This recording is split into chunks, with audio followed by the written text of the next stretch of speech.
Blessings. Blessings. Love and joy. Love and joy. Peace So, in paradise. Still what eating. What are we talking about? You can eat. It's fine. We are talking about women.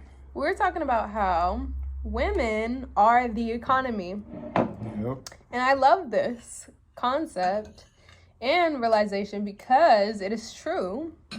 We're just talking about when you first enter Target, all the products that you see, including the Starbucks, but mainly like the clothing and the makeup is all targeting women and their needs and their wants. So there's this documentary called Brandy, Hellville, based off of Brandy, Melville, which I had never even heard about. Whole high school experience. Never ever heard about. Fast fashion. Fast fashion. So I've never heard of Brandy Melville, and I never heard of fast fashion. And literally, these young women are creating so much wealth by their purchasing habits. Yet Africa is, I think India and China, the women are being oppressed there by making it. Okay. For lower wages. Look at this cycle of oppression. Okay. Then the women are buying it with their parents' money. Right. And but they're also being oppressed because they're like starving themselves. It's got one size fits all. And so it doesn't deal with like body consciousness and literally the women are becoming bulimic and having all kind of eating disorders buying this clothes. Little young women. Yeah. 13-year-old, like imagine a 13-year-old having a food disorder because she wants to fit into some clothes. That just like does it blow your brain? It's so sad, she could be but it exists. Accepted, which I also found Jackie's daughter experienced a lot of bullying. So I think with the phones, I think the kids, especially little girls, are being bullied more than normal in the past because they literally have social access media 24 hours where they can just say bad, like you're not accepted, you're looking fat, you're looking whatever. Okay. You know? Okay. Yeah. But the other side that was from an environmental standpoint is it's called fast fashion because the clothes only last like 3 times and you have to buy some new ones, which makes it $1 billion industry because the girls have to constantly buy. Constant demand. The environmental crazy is clothes are being shipped to Ghana specifically that they don't want. And they're being shipped every day. And if they don't take it, they do not want these clothes. Wait. They do not want the clothes. The U.S. The United States, all these European countries, all these first world countries are sending. Because they're out of the trend. It's like once they haven't sold in stores, they have to. They have to go somewhere. Recycled. Yeah, they have to go somewhere. Right? They're going to these third world countries.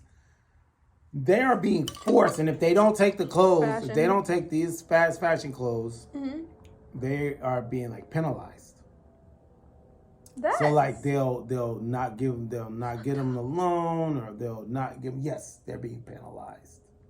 You don't take the these whole clothes, country. The whole country. So the government has a deal with these first world countries, and which is a whole thing. First world, third world. That's a whole other brain.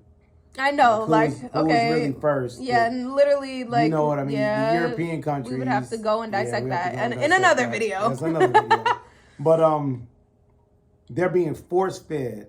Yeah. These clothes, and literally capitalism. There is on the beach in Accra, Ghana.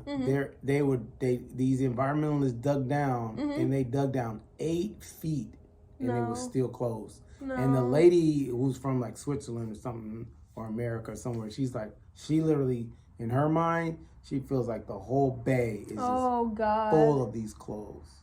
Like, so they've been dumping the clothes, and they are coming every day with huge ships of these clothes and forcing them to take it. It's kind of like some kind of reverse colonialism. That's insane, y'all. That is reverse colonialism. It's so and it's so mind-boggling that me as an environmentalist that I never heard of fast fashion. Okay. I didn't know that these countries like Ghana are being forced to take these T-shirts. Yeah.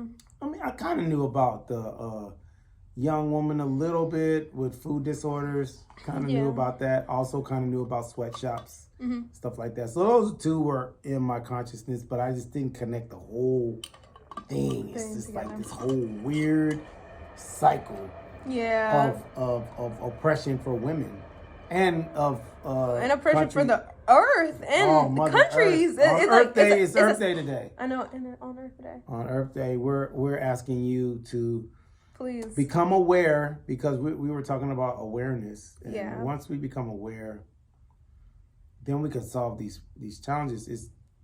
It's when we don't know these things are happening. Because, man, you know, Bob Marley said they made the world so hard. It's like we're just all just surviving, and it's so hard to survive that it's to zoom out and look at what's really happening globally. It's a task, but it's really important, because everything that happens at the macro level, especially in this planet, you know, because we're all connected, it's happening at the micro level as well. So when we're able to zoom out and see like the state of this planet, how we've been interacting with each other continentally, then you could see like the issue is at a grand scale. And even just your everyday actions have, you know, an impact on the rest of the world, just by you not indulging and buying into fast fashion, not buying things from Temu, not buying things from Shein, not buying things from Brandy Melville. Like it helps literally the planet. It helps the planet. Your everyday action. For me, we start talking about how much economic power women have, and I just really found in that movie how much power young women have to really affect the economy. Okay. You know, and one thing that I also found out is that when slavery was abolished in England, what happened is the women found out that, you know, the brutality that was happening to African women in the Caribbean. And when they found out that these women were being, you know, harmed in all kind of various ways and abused in all kind of various ways and made to work and have very harsh living conditions, they decided to have a sugar revolt. Like they were, so they were making sugar, right, in the Caribbean, and they were selling it in Europe. Wow. You know, so the women of England said, okay, well, if you don't abolish slavery, we are going to not buy sugar. Period. We are not going to purchase it. And guess what happened? They said, okay. We are abolishing slavery. Ooh, that's how much power women had and still have. Yeah, we do have a lot of power. Like, yeah, just in this global economy, women have a lot of power. But you know, it's one concept to make people who have power think that they're powerless. But literally, power means like when you get energy, like we're eating just now, we get energy, we go out in the sun, we breathe air, we get energy. Power is a choice what to do with that energy. I like that. And so we all have power. Power is just like, well, we got energy. What do we do with it? Oh, we're going to make a garden, or we're going to make this video, or we're going to go help an elder person, or we're going to go clean up the street from litter, or, you know, start a green business or support a green business, or, you know, so we have power and we're making power moves, or we're going to go exercise, you know. Yeah. Those are all power moves. So women are extremely powerful. Young women are extremely powerful as far as economically. And imagine, like, so tell me can you think of any solutions? Like, if you were just like, could just wave your magic Yanni wand, what would you do to solve this problem? To solve this problem, I would definitely buy from thrift stores. Okay. Recycled clothes. There's so many different options. There's Depop, which I love. Depop? So Depop is an app. Okay. How do you spell that? DEPOP. Depop, the app. You can set up a profile. You can also sell your clothes. I used to sell my clothes in college. Made some good money from Depop. And yeah, you can sell your clothes, and you can also buy clothes on Depop. And you can look up certain brands that you like, and the brands will pop up. They have so many great options on Depop. So many unique little items. Yeah. Well, those are all good. Hold on, I'm not done. Okay. Yeah. So there's Depop. There's also thredUP. thredUP is an online thrift store too that I've bought from. They have really good like items that are consigned. So they have like high fashion things on thredUP, which is really nice. All used pieces of clothing. And then obviously local thrift stores are always great.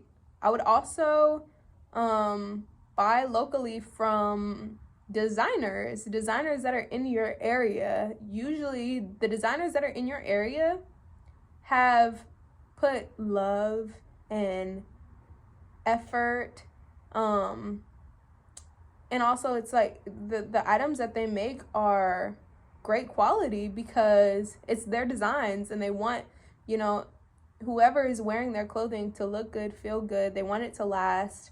I bought this piece, these two, this top and this bottom. It was a set from this store in Berkeley on College, and the designer, she was actually from Indonesia. She's from Indonesia.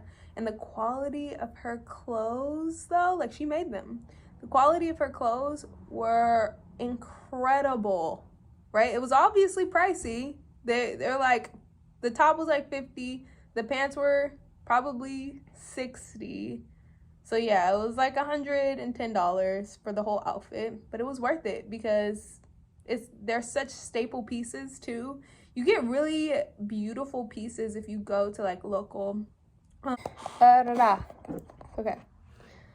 I was saying that fast fashion is so trendy, right? So all the clothes do look the same, you know? It's like one style of clothing. They're usually like spandex or polyester. But when you go to these local designers, you'll get like really good quality threads and material like cotton and silks and linen, you know, like you get just better quality clothes from shopping at local designer stores. So that is my solution to the problem. Yeah, those are all great. Thank you. Yanni hand. Woo-hoo. Go, cheers, Yanni. spirituality. I'm thinking we should put a list of some places below the video so they can. For can, sure, if you're in the Bay Area. So my first thought was about the young ladies' purchasing power. And I was like, wow, I wonder if we could come up with slow fashion as opposed to fast fashion. Then I was like, well, that ain't gonna make no money because it's not slow gonna last. Fashion? Yeah. Well, just a concept, you know, like things that last. You know, like if you buy that quality outfit, it could last for a long time. But the thing, it exists though. It exists. Like there are brands that last. Like if you buy Levi jeans. Levi will last. Levi's will freaking like last. Levi's? I love Levi's. They're expensive. Levi's? The thing about there's San Francisco. That's the San Francisco store that maybe you can get behind if you like them. If you feel like they have good. Is this Levi? Good policies. I don't think this is Levi. So that was the first thing. Is like, can we get these young women to change their habits? Like, could we make something that lasts a long time cool? You know, and like less expensive. I think that's the thing with fast fashion. With fast fashion, it's the appeal to it is that it's less expensive and that it's cute. Well, that just gives me an idea of And like they're subsidized. So there might be a way to get it subsidized by the government. But what if we could, encourage people to pay more, like you just did, pay a little bit more? Yeah, for something that lasts longer. I say.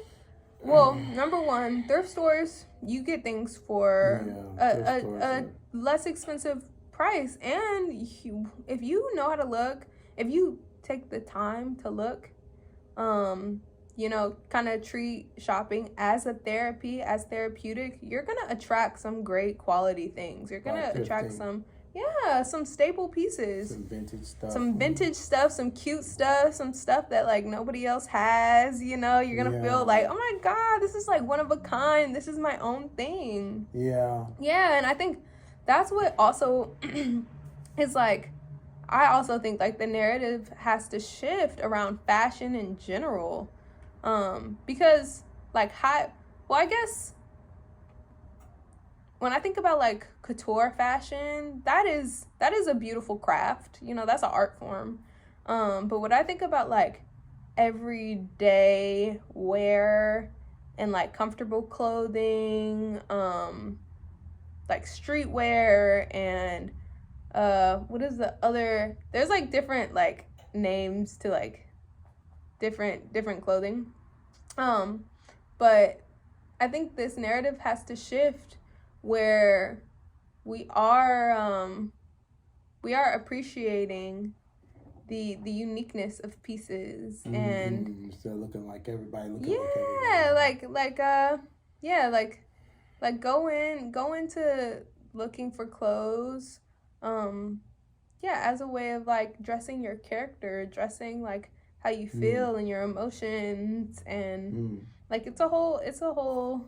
It's a whole philosophy. So the other thought was like our concept that's out there is having like a uniform, or maybe have several different key. I think it's called them staple pieces. Staple pieces that you mix and match. Like I think Mark Zuckerberg is like, he just wears the same thing. In a way, we kind of do it at Ogrina too.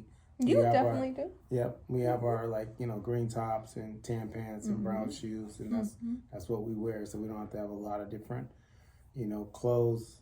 So those are the two things. Like, can we make not slow fashion, but can we make sustainable clothing cool?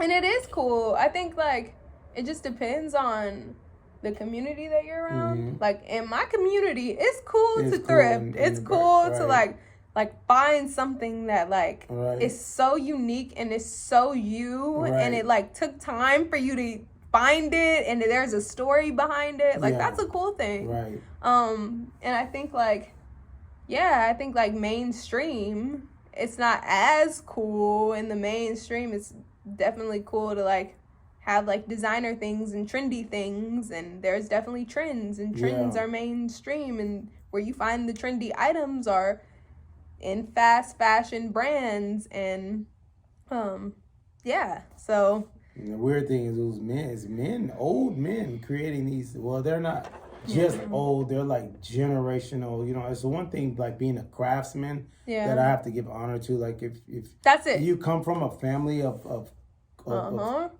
people that make clothes, or say baskets, or like candles, shoes. It's like you have like 15 generations of people that make clothes, and that's how these people that started this clothing, the Brandy Melville, they come from like a long line of clothing makers. Really, that's very interesting. Yeah, so they, because it's something to make clothes and to get them out and get them distributed and go worldwide. They're all over the country. They're all over the world, rather. Yeah. So the slow fashion, the uniforms, and then the third thing that I would say is for us as humans to come up with some kind of way to take all those clothes out of the ocean and do something with them. I know. I don't know. It's so many. It's just like when you see it, it's like what? It's mind-boggling because what it's could just you do? so. It's like so much clothes. It's like going to your favorite beach and it just be clothes. And the thing about those clothes is like okay, they're fashion clothes, right? They literally have microplastics in the clothes because the materials that they use to make the clothes are not the best quality. So they have microplastics in them.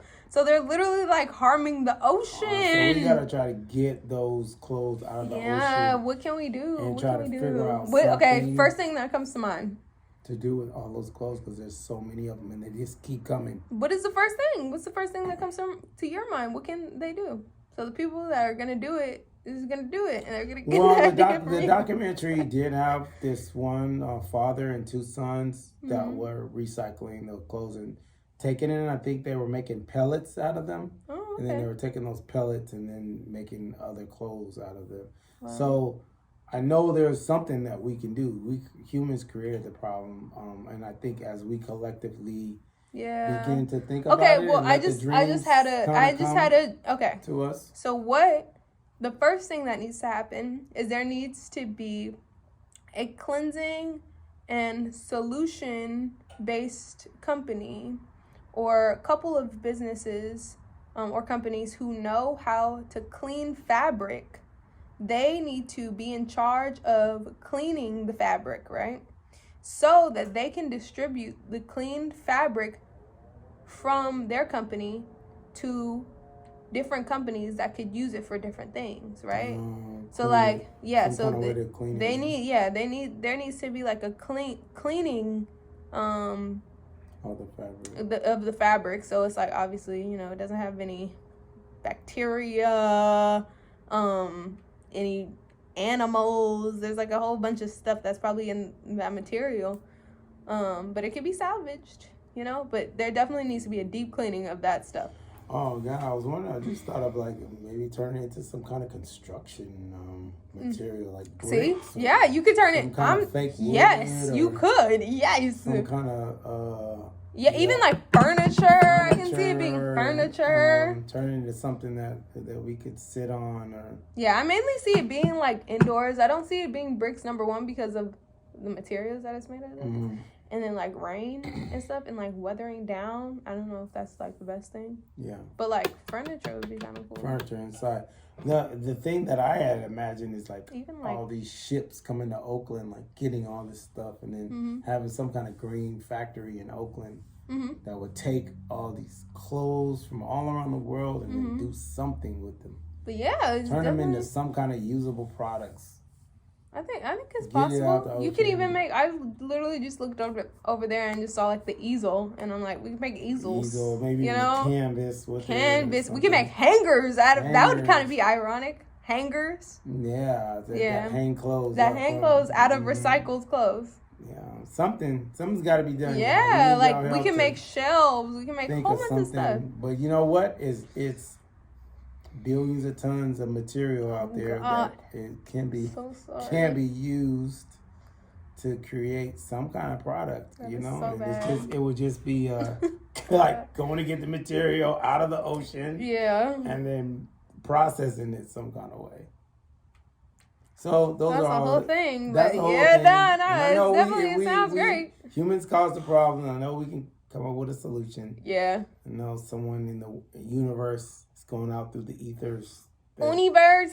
People thinking of things right Help a sister out. Sincerely, Mother Earth. Yes, sincerely. On Earth Day, y'all. On Earth Day. So, any closing remarks, Johnny? Anything that well wishes or thoughts?